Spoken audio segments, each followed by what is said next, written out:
Boker Tov, si vous venez de nous rejoindre, vous êtes sur studiokalita.com, notre nouvelle web radio israélienne en français, pour la revue de la presse et des médias israéliens, avec tout d'abord ce matin les manchettes des quotidiens, des principaux sites internet, des manchettes qui se conjuguent, puisque le Israël Hayom, le Ynet, le principal site d'information israélien, voilà l'un des sites d'information en hébreu les plus complets, ainsi que le Israël Hayom et le Yediot Aharonot ont placé en page d'ouverture le même titre.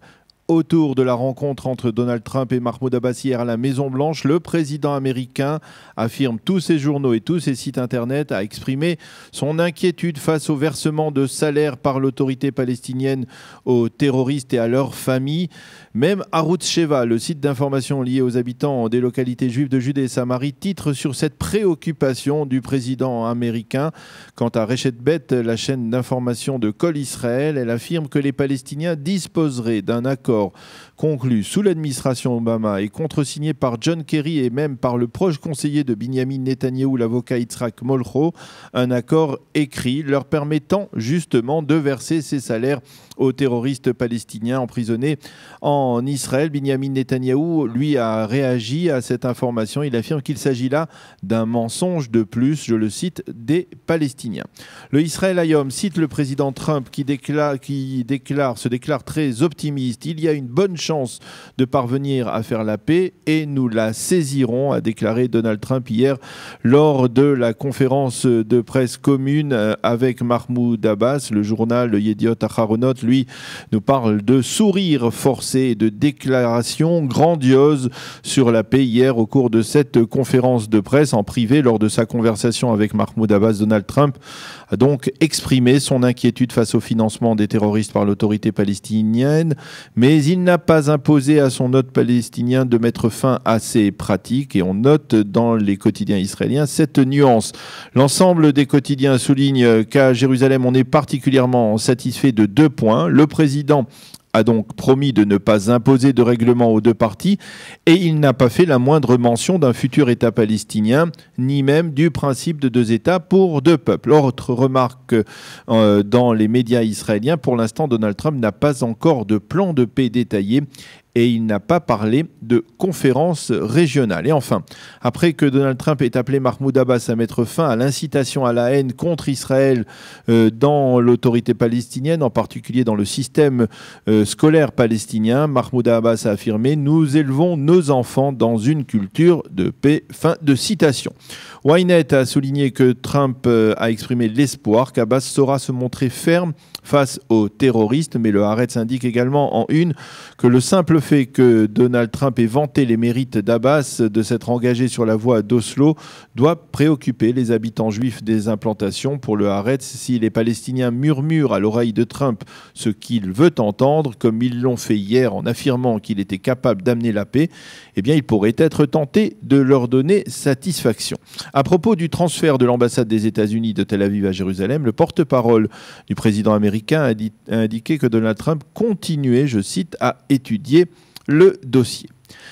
Les journaux de ce matin soulignent qu'après le vote de la résolution de l'UNESCO niant toute souveraineté israélienne sur l'intégralité de Jérusalem, Binyamin Netanyahou a décidé de sanctionner l'Organisation internationale pour la culture en réduisant d'une certaine manière le budget que l'État d'Israël versait annuellement à l'ONU d'1 million de dollars. L'UNESCO est une filiale, vous le savez, des Nations Unies.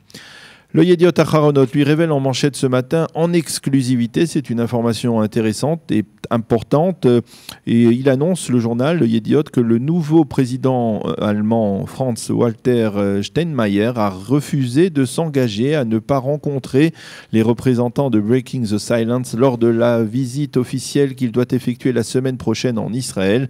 Le Yediot Aharonot souligne que Steinmeier est considéré comme un ami sincère d'Israël depuis de longues années, mais que malgré tout, il entend se réserver le droit de décider si oui ou non il rencontrera les représentants de l'ONG d'extrême gauche. Je vous rappelle que la semaine dernière, Benyamin Netanyahou avait annoncé qu'il n'accepterait pas de rencontrer de personnalités étrangères en visite en Israël si celle-ci devait s'entretenir avec Shovri Meshtika. Et c'était la raison pour laquelle il n'avait pas rencontré le chef de la diplomatie allemande, Sigmar Gabriel. Voilà, le site d'information israélien résume le débat télévisé d'hier soir entre Marine Le Pen et Emmanuel Macron et cite Le Pen qui a répété que la France n'était pas responsable de la déportation des Juifs pendant la Shoah. Le Yediot Aharonot parle d'un duel de coups bas.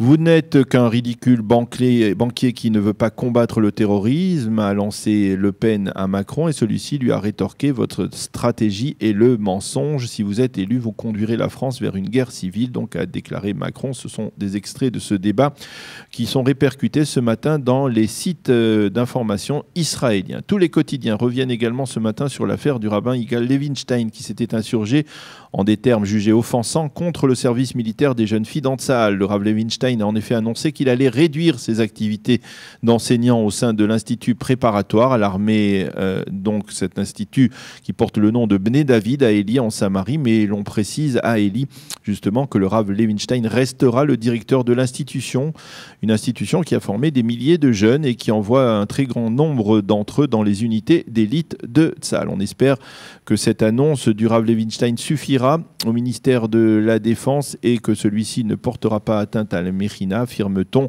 au sein même donc de cet institut situé donc à Élie en Samarie.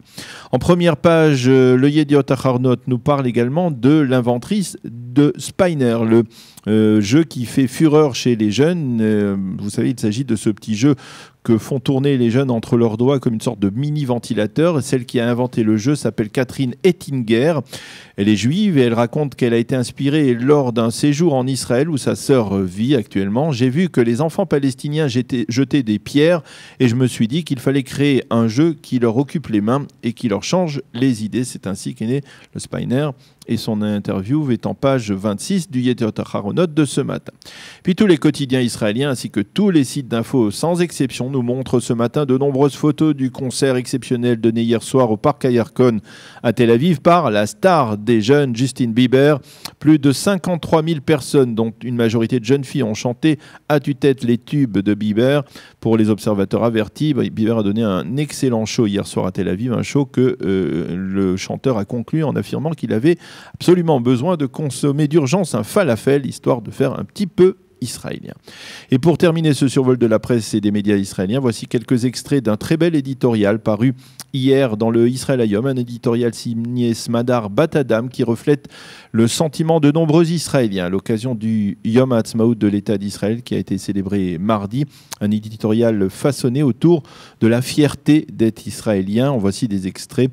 Être fier d'être israélien, écrit Smadar Bat-Adam, c'est l'expression de notre amour pour cette terre, que l'on y soit né ou bien que l'on s'y soit rassemblé des quatre coins du monde. Être fier d'être israélien, c'est regarder la réalité de la vie ici en Israël et de constater que les parties du puzzle qui sont éclairées sont bien plus nombreuses que celles qui restent plongées dans l'obscurité. Être fier d'être israélien, c'est se promener sur les sentiers de ce pays et constater que d'année en année, ces sentiers se transforment en route et de route en autoroute. Être fier d'être israélien, c'est comprendre que ces gratte-ciels qui se construisent à Tel Aviv sont le reflet d'une économie florissante. Être fier d'être israélien, c'est comprendre que cet État qui possédait 2 tanks et un avion le jour de son indépendance est aujourd'hui une superpuissance en matière de production d'armes sophistiquées. Être fier d'être israélien, c'est ressentir une vive émotion lorsque le professeur Ahmed Id de l'hôpital Hadassah de Jérusalem allume une torche le soir de l'indépendance pour la gloire de l'État d'Israël et au nom du personnel hospitalier israélien. Et être fier d'être israélien, c'est être capable enfin de se projeter toujours vers l'avenir, c'est d'être capable de regarder les réalisations du sionisme et de se rappeler que ce n'était qu'un rêve, qu'une aspiration pour nos grands-parents et qu'aujourd'hui c'est un fait accompli pour nos enfants.